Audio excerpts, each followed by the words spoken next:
Iran ने Israel पर 200 के करीब ड्रोन्स और क्रूज मिसाइल से हमला किया है। अमेरिका और उर्दन ने इसराइल की मदद करते हुए कई ईरानी ड्रोन्स मार गिराए। सिर्फ ईरान ने ही इसराइल पर हमला नहीं किया, बल्कि यमन ने भी इसराइल पर हमला कर दिया है। तीसरी आलमी जंग का आगाज हो चुका है, ईरान हमला कर चुका है। ये तो ईरान का बड़ा अच्छा एक फैसला है, इनको बहुत जल्दी करना चाहिए था।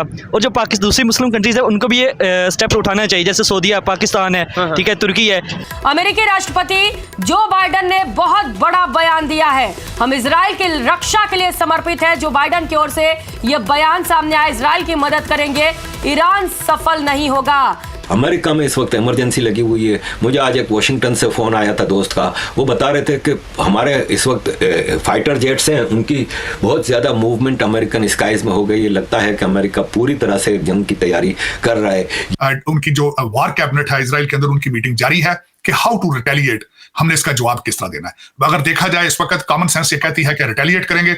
इजराइल का टारगेट इस वक्त सबसे पहले ईरान का एटॉमिक एसेट्स होगा। ईरान को जवाब देने का आदेश दे दिया गया है वार कैबिनेट की इस बैठक में, और साथ ही क्या रहा है, इजरायली डिफेंस फोर्स को हमले का अधिकार मिल गया है, यानी आईडीएफ जैसे चाहे जवाब दे सकते हैं। ये तो आप जान लीजिए कि ऐसा हो नहीं सकता कि इजराइल इस हमले का जवाब ना दे। ये वही है कि जिसका डर था वही बात हो गई। ईरान के सुप्रीम लीडर का ये अभी हाल ही में एक बयान आया है, उसने कहा है कि अगर हमारे रास्ते में कोई आया उसको हम इतना धोएंगे, और वो अमेरिका भी हुआ तो अमेरिका को इतना धोएंगे कि नानी याद आ जाएगी। इजराइल का कॉन्फ्लिक्ट है, आप कहते हैं ना बेगानी शादी में अब्दुल्ला दीवाना, आप किस कैपेसिटी में, आपको तो सुबह खा लें शाम की फिक्र है आपको। सही बात। हालात क्या है, वो देखें सोए आपके हालात के, आप किस कैपेसिटी में हैं कि आप इसमें कमेंट भी कर सकें। आप किस कैपेसिटी में इसमें कर सकते। आपको तो वो मुसलमान भी नहीं समझते, खासकर जो आपके मिडिल ईस्ट के भाईजान है सारे, वो तो आपको तो आपके पठान भाईजान अफगानिस्तानी वो कहते हैं कि आप मुसलमान नहीं है। आप इजराइल अगर एटम बम चला देता है ईरान के ऊपर तो फिर मामला बहुत तबाही की तरफ जाएगा और बहुत ज्यादा मसले होंगे। ईरान के हमले के बाद संयुक्त राष्ट्र सुरक्षा परिषद की आज आपात बैठक बुलाई गई है। इजराइल ने साथ ही सुरक्षा परिषद से यह भी मांग की है कि परिषद ईरान के हमले की कड़ी निंदा करे और ईरान की सेना रिवॉल्यूशनरी गार्ड को एक आतंकी संगठन घोषित करे। ईरान के इजराइल पर ड्रोन्स और मिसाइल हमले के बाद लड़ाई का एक और मोर्चा खुलने का डर पैदा हो गया है। पहले ही वैश्विक तनाव से जूझ रही दुनिया में इस घटना ने मुश्किलों को और बढ़ा दिया है। यही वजह है कि दुनिया भर से ईरान के हमले को लेकर प्रतिक्रियाएं सामने आ रही हैं। ईरान की तरफ से इजराइल पर ड्रोन और मिसाइल दागे जाने की घटना पर भारत की तरफ से भी बयान जारी किया गया है। विदेश मंत्रालय ने बयान जारी कर कहा, हम इजराइल और ईरान के बीच दुश्मनी बढ़ने को लेकर गंभीर तौर पर चिंतित है। इससे क्षेत्र में शांति और सुरक्षा पर खतरा पैदा होता है। हम इस संघर्ष से पीछे हटने और दोनों देशों से अपने कदमों को रोकने के साथ बातचीत करने की अपील करते हैं। विदेश मंत्रालय इस स्थिति पर करीब से नजर रख रहा है। क्षेत्र में मौजूद हमारे दूतावास भारतीय समुदाय से संपर्क में है। यह जरूरी है कि क्षेत्र में सुरक्षा और स्थायित्व बना रहे। अमेरिकी राष्ट्रपति जो बाइडन ने इजराइल को समर्थन का ऐलान किया है। उन्होंने कहा कि मैंने अभी अपनी राष्ट्रीय सुरक्षा टीम से मुलाकात की और ईरान के इजराइल पर हमले को लेकर जानकारी ली है। हम ईरान के हमले के जवाब में इजराइल की सुरक्षा के लिए समर्पित है। यूरोपीय देशों के नेताओं ने ईरान के हमले की निंदा की है। ब्रिटेन के पीएम ऋषि सुनाक ने ईरान के हमले को क्षेत्र को अस्थिर करने वाला बताया।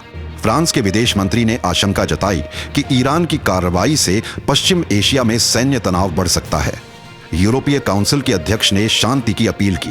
संयुक्त राष्ट्र के महासचिव एंटोनियो गुटेरेस ने कहा कि पश्चिम एशिया का क्षेत्र एक और लड़ाई को झेल नहीं सकता है। चलिए दोस्तों, जानते हैं इस वीडियो में कि पाकिस्तानी मीडिया का इस बारे में क्या कहना है। ईरान और यमन ने एक साथ इजराइल पर हमला किया है, क्योंकि इजराइल के पर ईरान के ड्रोन हमले के फौरी बाद जो खबर आई है वो ये है कि यमन ने भी अपनी ड्रोन स्ट्राइक लॉन्च कर दी है इजराइल की तरफ।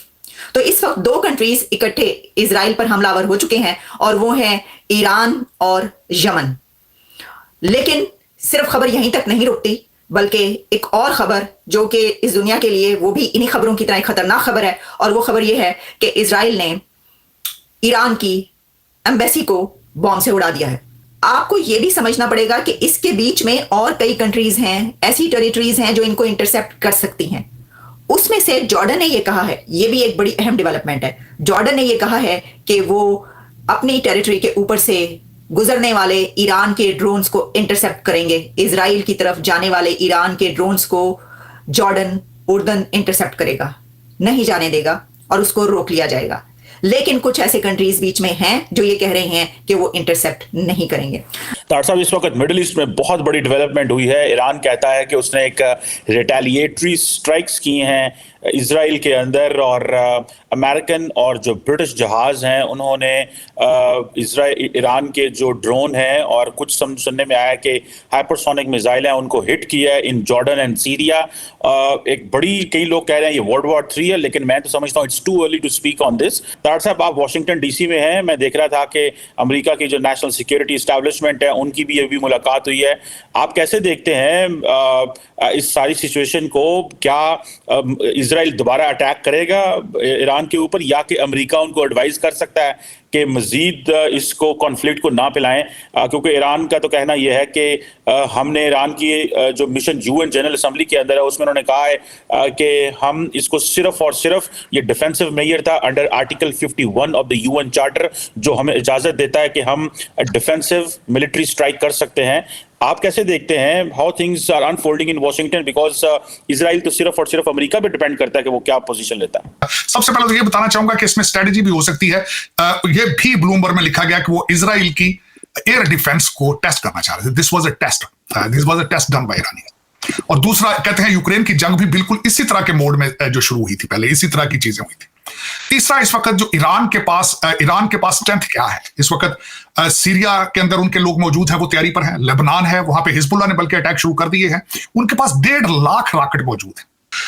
जो मिसाइल दागे गए हैं 200 के करीब, वो वेस्टर्न ईरान से करमनशाह एक जगह का नाम है और दोका जगह का नाम है, जहां से ये मिसाइल जो है वो छोड़े गए।